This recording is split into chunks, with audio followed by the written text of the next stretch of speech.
What's up, people? Chilling here with Shadow, and I'm about to go watch the new Bone Temple thing, so I'm doing my review of 28 Years Later. Um, the first thought I had about this movie was Teletubbies? Alright. Teletubbies are creepy, and this movie immediately brings back this creepy feel right away. You got some spoiler alert. I mean, it's immediate, so it's not really a spoiler. You got some child death. I never heard a movie, right? At least not these kind. um, they got a good job using music right away. It's got brings like a hopeful feel. Yeah, human beings trying to thrive again in this crazy world. That feels cool. It's bright. It's pretty. They got countryside shots. It's got some CGI going on, but seems like it's done well. So it's not really like, I don't know. The second one was kind of crazy. Things in society reverting back to simplicity seems to make sense. You know, you're talking about more in the way of like bows and arrows, spears, reusable weapons. You know, you don't need ammo. You can keep a distance with a bow and arrow and make a final kill with a close weapon. This movie brought back a real sense of family. The father and son seem like they could actually be a father and son, which was kind of nice because it takes you right back to the first movie.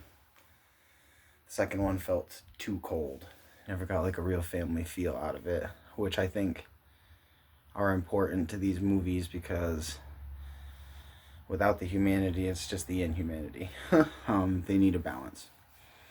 It's a rite of passage movie. It's a coming of age movie. It's a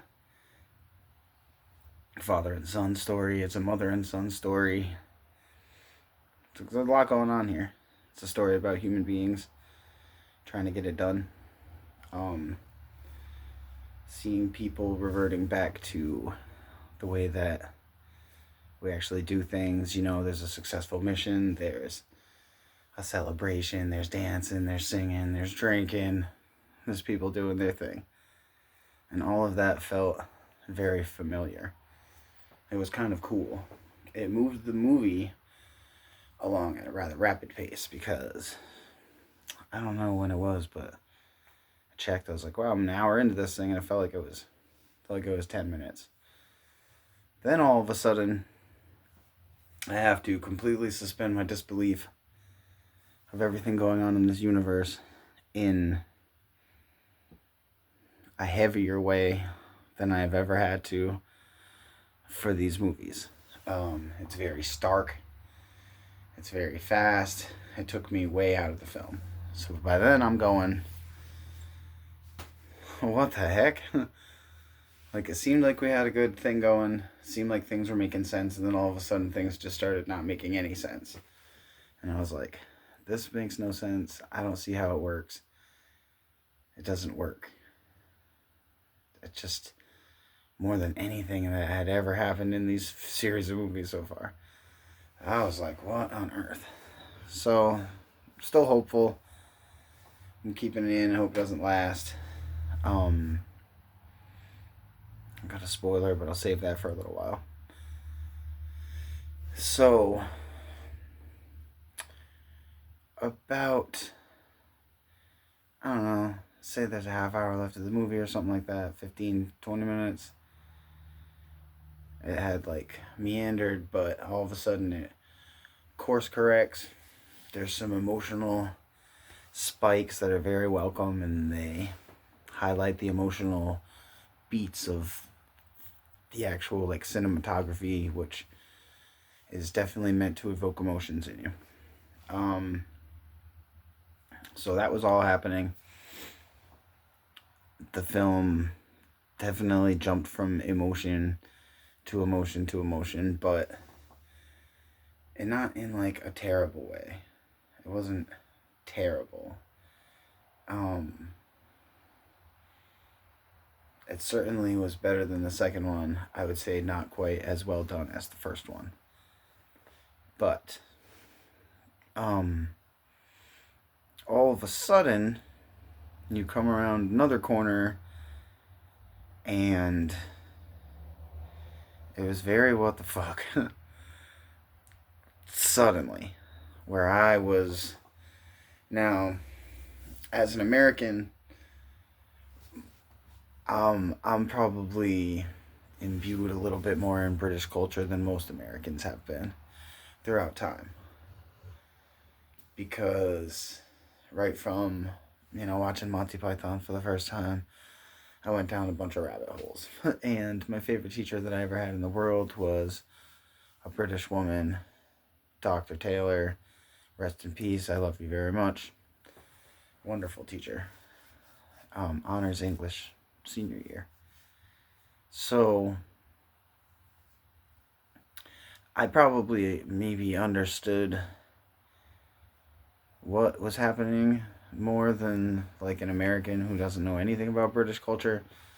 But even given that, I was very taken aback, because if you know anything about what was going on there, you're like, this, what? Even if everything had gone a little different in this world, it just is a weird play. But it's okay, because it didn't ruin the movie. It just made me go, what the F? Now I'm going to get into a small spoiler alert. So I'm going to give this movie an 8 as an overall matter. There's things about it that bother me. Otherwise, it would have got a higher one. The cinematography is awesome in this thing. It's a beautiful, beautiful movie. Ralph Fiennes is particularly strong. They just made what I would consider some missteps, but maybe they're going to be rectified in the next one, or explained fully, or maybe we just don't all see things the same. So now I'm going to get into the spoiler alert. If you don't want to hear it, get out of here. 1, 2, 3, bye. Seeing a pregnant infected just felt wrong. Now, I do think that that's ultimately going to prove to be the point of this movie, was to set you up for knowing that the way the infected work a little bit more, to this point that you realize they can get pregnant from another infected, and the baby is not necessarily infected, which makes no sense because the disease was supposed to be bloodborne. I would imagine your blood, I don't know, maybe it's just semen to the egg. Maybe there's no blood involved, but it seems like there would be blood involved at some point inside of a womb. Anyway, the babies being able to be born without being infected changes the whole game, and changes the whole dynamic of this movie in a way that I think is cool. So I'm willing to go watch this other one either way. Although if they hadn't had a pregnant infected in this movie, and that hadn't been part of the core of what we're looking at right now, I don't think that I probably would be watching this one in theater anyway. I would have watched it when it came out on video. That being said, I give this movie an 8. You heard that earlier, but I'll reiterate it now because it's the end of the video. I'm curious where they're going with it. Curious enough to go watch this thing in theaters. So I'm about to go do that. You guys enjoy your night. Make sure that you have fun. Take care of the people you love. Do something that you enjoy doing. And ultimately, just have a wonderful night.